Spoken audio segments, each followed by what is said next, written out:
জুলাই বিপ্লবে শিশু সহ তরুণদের আত্মত্যাগকে পাশ কাটিয়ে রাজনীতিবিদদের পদ ভাগাভাগিতে মত্ত থাকার মানসিকতা পরিবর্তনের আহ্বান জানিয়েছেন বৈষম্য বিরোধী ছাত্র আন্দোলনের আহ্বায়ক হাসনাত আব্দুল্লাহ। পাঠ্যপুস্তকে বিপ্লবের ইতিহাস অন্তর্ভুক্তি নিয়ে রাজধানীতে শিক্ষা অধিকার সংসদের গোল টেবিল আলোচনায় অংশ নেন তিনি। বলেন, বুদ্ধিজীবীরা ক্ষমতা ও বিষয় সম্পত্তির মোহে না থাকলে ২৪-এর গণ অভ্যুত্থানে এত প্রাণহানি ঘটত না।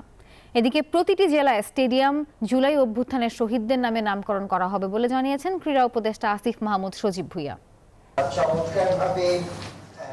পাঠ্যপুস্তকে জুলাই গণ অভ্যুত্থানের বীরদের ইতিহাস অন্তর্ভুক্ত করা নিয়ে গোল টেবিল বৈঠকের আলোচনা করে শিক্ষা অধিকার সংসদ। আলোচনায় অংশ নেন নিহত আহত পরিবারের সদস্য, ছাত্রনেতা এবং শিক্ষাবিদ।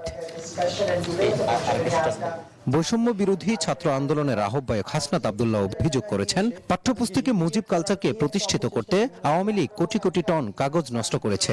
বাচ্চারা শুধুমাত্র গুলির সামনে দাঁড়াবে, দেন হচ্ছে বিপ্লব হবে, চলে যাবে, তারপরে পোস্ট ভাগাভাগি হবে মুরব্বীদের মধ্যে। বাচ্চারা কি বুঝবে? বাচ্চারা কি পারবে? নো। আপনারা তাদের মতামত নেন, তাদেরকে কিভাবে হিস্ট্রিতে লোকেট করা যায়, তাদের এই যে কন্ট্রিবিউশনটাকে কিভাবে অ্যাকনোলেজ করা যায়, এই বিষয়গুলোকে একাডেমিক্যালি এন্ডোর্স করেন।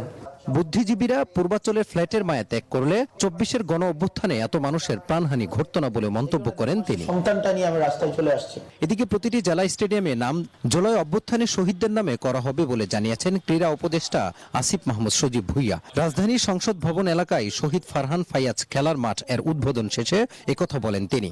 প্রায় ২২০টির অধিক উপজেলা স্টেডিয়াম হবে। আমরা একটা নীতিগত সিদ্ধান্ত নিয়েছি, প্রত্যেকটি স্টেডিয়ামের নামই সেই উপজেলার আমাদের যারা শহীদরা আছেন তাদের নামে নামকরণ করা হবে। আমরা এই উদ্যোগটা নিচ্ছি কেননা আমরা চাই যারা জীবন দিয়ে এক সীমাহীন ফ্যাসিবাদী দুঃশাসন থেকে আমাদেরকে মুক্ত করেছে তাদেরকে যেন আমরা কখনো ভুলে না যাই। ত্যাগের মূল্য পরিশোধ নয়, শহীদদের সম্মান দিতেই পাঠ্যপুস্তকের একটি অধ্যায় জুলাই বিপ্লবের শহীদদের নিয়ে করা হবে বলে জানান তিনি। ফারহান ফায়াজ খেলার মাঠের মাজহারুল ইসলাম, নিউজ 24, ঢাকা। আমার বক্তব্য শেষ করছি।